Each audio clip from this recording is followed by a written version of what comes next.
अस्सलाम वालेकुम वरहमतुल्लाहि वबरकातुहू। हज़रात ग्रामी, सूफ़ी सफ़र के चैनल के तवस्सुत से हमने जो सीरतुन नबी का सिलसिला शुरू कर रखा है, उसमें कदम ब कदम जिल्द अव्वल है। अब्दुल्ला फ़रानी इसको लिखने वाले हैं। तो आज हम हज़रत मोहम्मद सल्लल्लाहु अलैहि वसल्लम का सितारा चमका के उन्वान से बात करेंगे। फरमाते हैं, मुल्क शाम का एक यहूदी अमीस मक्का से कुछ फासले पर रहता था। वो जब भी किसी काम से मक्का आता, वहाँ के लोगों से मिलता तो उनसे कहता, बहुत करीब के ज़माने में तुम्हारे दरमियान एक बच्चा पैदा होगा, सारा अरब उसके रास्ते पर चलेगा, उसके सामने जलील और पस्त हो जाएगा, वो अजम और उसके शहरों का भी मालिक हो जाएगा। यही उसका ज़माना है जो उसकी नबूवत के ज़माने को पाएगा, उसकी पैरवी करेगा, वो अपने मकसद में कामयाब होगा। जिस खैर और भलाई की वो उम्मीद करता है वो उसको हासिल होगी, और जो शख्स उसकी नबूवत का ज़माना पाएगा मगर उसकी मुखालफत करेगा, वो अपने मकसद और आरज़ुओं में नाकाम हो जाएगा। मक्का मौज़मा में जो भी बच्चा पैदा होता, वो यहूदी उस बच्चे के बारे में तहकीक करता और कहता, अभी वो बच्चा पैदा नहीं हुआ। आखिर जब नबी करीम सल्लल्लाहु अलैहि वसल्लम इस दुनिया में तशरीफ़ लाए तो अब्दुल मुत्तलिब अपने घर से निकलकर इस यहूदी के पास पहुँचे। उसकी इबादतगाह का दरवाज़े पर पहुँचकर उन्होंने उसे आवाज़ दी। ऐस ने पूछा, कौन है? उन्होंने अपना नाम बताया। फिर उससे पूछा, तुम इस बच्चे के बारे में क्या कहते हो? उसने उन्हें देखा और बोला, हाँ, तुम ही इसके बाप हो सकते हो। बेशक वो बच्चा पैदा हो गया है जिसके बारे में मैं तुम लोगों से कहा करता था। वो सितारा आज रात तुलू हो गया है, जो इस बच्चे की पैदाइश की अलामत है। और इसकी अलामत यह है कि इस वक्त इस बच्चे को दर्द हो रहा है। ये तकलीफ़ से 3 दिन तक रहेगी, उसके बाद ये ठीक हो जाएगा।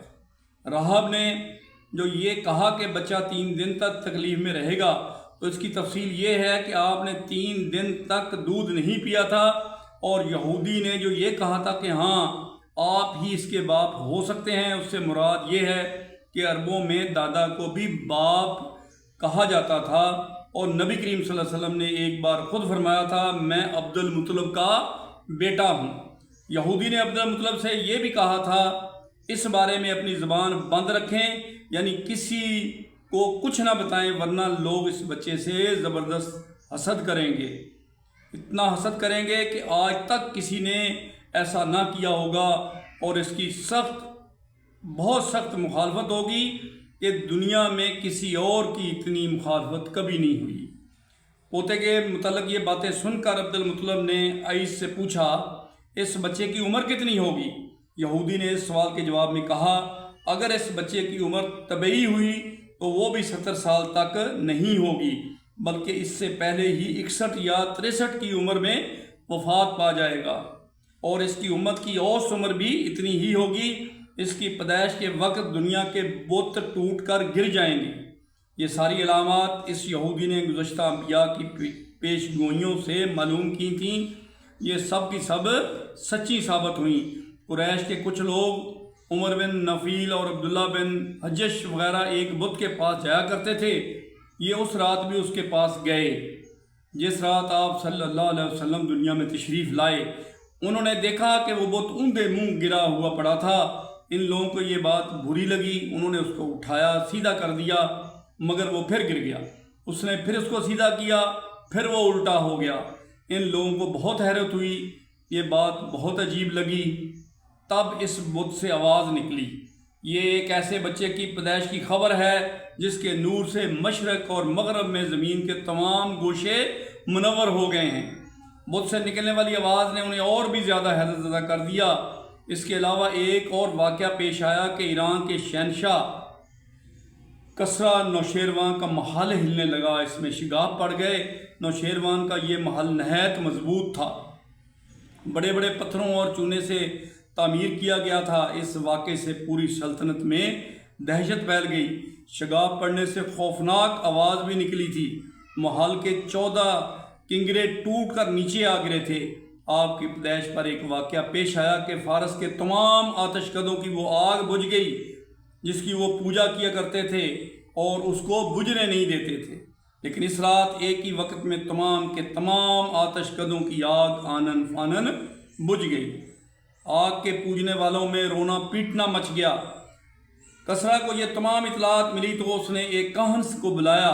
اس نے اپنے محل میں شگاف پڑھنے اور آتش کدوں کی آگ بجھنے کے واقعات اسے سنا کر پوچھا، آخر ایسا کیوں ہو رہا ہے؟ وہ کاہن خود تو جواب نہ دے سکا، تاہم اس نے کہا، ان سوالات کے جواب میرے ماموں دے سکتے ہیں جن کا نام ستی ہے۔ نوشیروان نے کہا، ٹھیک ہے، تم جا کر ان سوالات کے جواب لاؤ۔ وہ گیا، سطحی سے ملا، اسے یہ واقعات سنائے۔ اس نے سن کر کہا، ایک عصا والے نبی ظاہر ہوں گے جو عرب اور شام پر چھا جائیں گے، جو کچھ ہونے والا ہے ہو کر رہے گا۔ اس نے جواب کسریٰ کو بتایا۔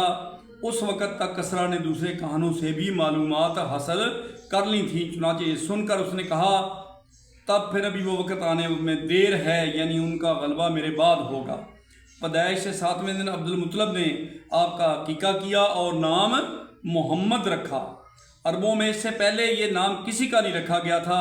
قریش کو یہ نام بڑا عجیب سا لگا، چنانچہ کچھ لوگوں نے عبد المطلب سے کہا، اے عبد المطلب، کیا وجہ ہے تم نے اس بچے کا نام اس کے باپ دادا کے نام پر نہیں رکھا بلکہ محمد رکھا ہے؟ اور یہ نام نہ تمہارے باپ دادا میں سے کسی کا ہے نہ تمہاری قوم میں سے کسی کا ہے۔ عبد المطلب نے انہیں جواب دیا، میری تمنا ہے کہ آسمانوں میں اللہ تعالیٰ اس بچے کی تعریف فرمائیں اور زمین پر لوگ اس کی تعریف کریں۔ محمد کے معنی ہیں جس کی بہت زیادہ تعریف کی جائے۔ اس طرح والدہ کی طرف سے آپ کا نام احمد رکھا گیا۔ احمد نام بھی اس سے پہلے کسی نے نہیں رکھا تھا۔ مطلب یہ ہے کہ ان دونوں ناموں کی اللہ تعالیٰ نے حفاظت کی اور کوئی بھی یہ نام نہ رکھ سکا۔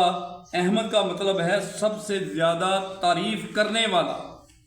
علامہ سہیلی نے لکھا ہے کہ آپ احمد پہلے ہیں اور محمد بعد میں ہیں، یعنی آپ کی تعریف دوسروں نے بعد میں کی، اس سے پہلے آپ کی شان یہ ہے کہ آپ اللہ تعالیٰ کی سب سے زیادہ حمد و ثنا کرنے والے ہیں۔ پرانی کتابوں میں آپ کا نام احمد ذکر کیا گیا ہے۔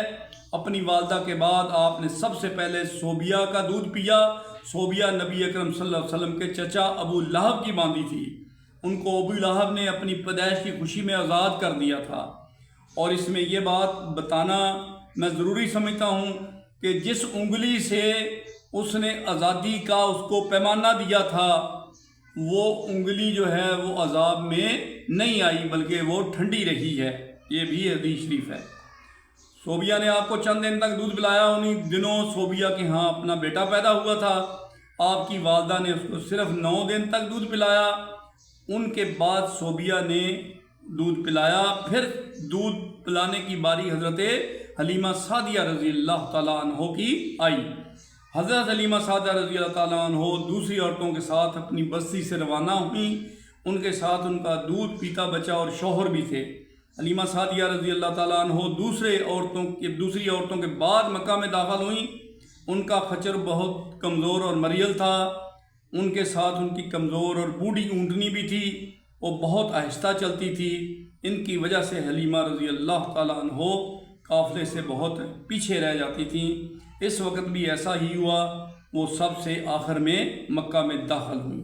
تو حضرات گرامی، انشاءاللہ تعالیٰ کل ہم حلیمہ سعدیہ رضی اللہ تعالیٰ عنہ کی گود میں کس طرح نبی پاک صلی اللہ علیہ وسلم کو اللہ تعالیٰ نے دیا، اس کے بارے میں ہم انشاءاللہ تعالیٰ اس میں بات کریں گے سیرت النبی کے حوالے سے۔ اس کے ساتھ اجازت چاہتے ہیں۔ Thank you very much. اللہ حافظ۔